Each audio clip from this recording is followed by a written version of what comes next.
السلام عليكم ورحمة الله وبركاته، يا رب تكونوا بخير. فيديو النهارده اتطلب كتير جدا، وهو فعلا فيديو مهم جدا لان هو بيعرفك كليات هي مش معروفة بس ليها مستقبل كبير جدا، وبتبقى بدائل لكليات مهمة جدا وبتبقى بنفس المستوى تقريبا لكن بمجموعة اقل. بص يا صديقي، قبل ما نتكلم في الكليات عايز اعرفك ان انت اصلا ربنا هو اللي حدد لك طريقك.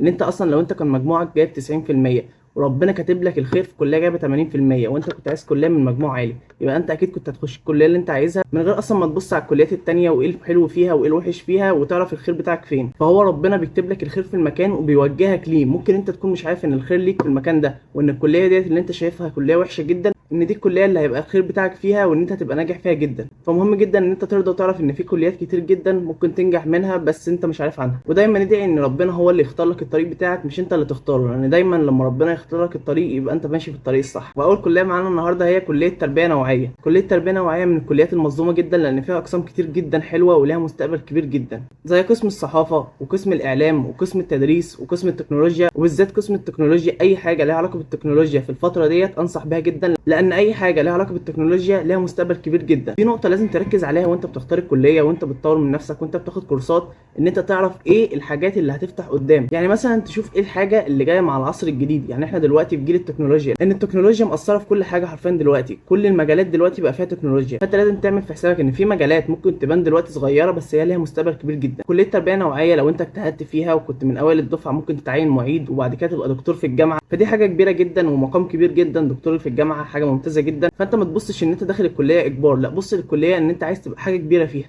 تاني كليه معانا كليه زراعه. كليه زراعه فيها اقسام كتير جدا وليها مجالات واسعه جدا في الشغل، وانا عن نفسي ما كنتش اعرف عنها لحد ما عرفت حد فيها وهو اللي شرح لي الاقسام. حست في الموضوع ولقيت ان كليه الزراعه ليها مجالات كتير جدا، سواء تشتغل في الادويه في التحاليل في التغذيه، وليها مجالات كتير جدا. وفيها قسم عجبني جدا، قسم بايو تكنولوجي. قسم بايو تكنولوجي ليه مستقبل كبير جدا في وجهه نظري. انت ممكن بعد ما بتخلصه بتاخد دبلوم التحاليل شامله، وده بيخليك معاك تصريح ان انت تفتح معمل تحاليل. بيبقى ينفع ان انت تشتغل اصلا في معمل تحاليل وتفتح لك مجال ان انت تبقى دكتور تحاليل. وممكن بعد ما بتخلص برضه تاخد شهادات في التغذيه وتبقى دكتور تغذيه، فهي بتفتح لك مجالات كتير جدا انت ما كنتش تعرف عنها. وتالت كليه معانا كليه اداب قسم جغرافيا. الكليه ديت بتطلع منها مهندس مساحه، بتبقى ملازم للمهندس المدني. ممكن تشتغل منها في مجال البترول او مجال الارصاد الجويه او مجال التسجيل العقاري، وتقدر تدخلها سواء كنت علم علوم او علم رياضه او ادبي. وبرضه بص لنقطه التعيين، ان انت ممكن تخش الكليه وتجتهد فيها وتطلع من اوائل الدفعه وتبقى معيد وهكذا تبقى دكتور في الجامعه. دكتور في الجامعه ده حاجه كبيره ومقام كبير جدا ان انت تكون فيه. فانت لو حسبتها صح هتلاقي ان مجموعك في الثانويه عامه مش هو اللي هيحدد مستقبلك، انت اللي بتحدد مستقبلك على حسب اجتهادك في المكان اللي انت هتكون فيه.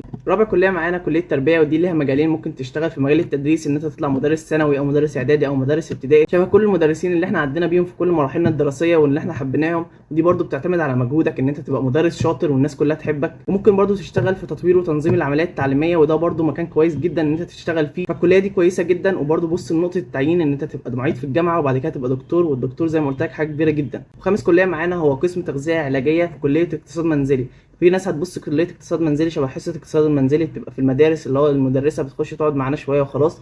لا، كليه اقتصاد منزلي فيها مجالات كويسه جدا شبه قسم تغذيه علاجيه، وده يخليك ان انت تقدر تفتح جيم بعد ما بتخلص، او ان انت تبقى حاجه قريبه جدا لدكتور التغذيه. فده قسم كويس جدا بالنسبه للناس اللي كانت حابه مجال التغذيه. سادس كليه معانا كليه تربيه رياضه اطفال، اللي احنا بنقول عليها كليه تربيه الطفوله. في ناس كتير جدا بتستقل بالكليه ديت رغم ان هي ما تعرفش ان الكليه ديت لها مجالات كتير جدا وممكن تشتغل في المستشفيات. مقتصر علمها ان هي مفكره ان تربيه الطفوله يبقى مدرس في حضانه للاطفال والحاجات دي بس. الكليه ديت بتخليك عندك خبرات في التعامل مع الاطفال، ان انت حتى لو مش هتشتغل بيها ممكن تتعامل بيها مع اطفالك، فان انت تقدر تربي الاطفال بعيدا عن ان انت ممكن ما تشتغلش بيها. دوت حاجه مهمه جدا. انا شايف ان دي من اهم الحاجات ان انت تقدر تعملها في حياتك، ان انت تربي اطفالك تربيه سليمه.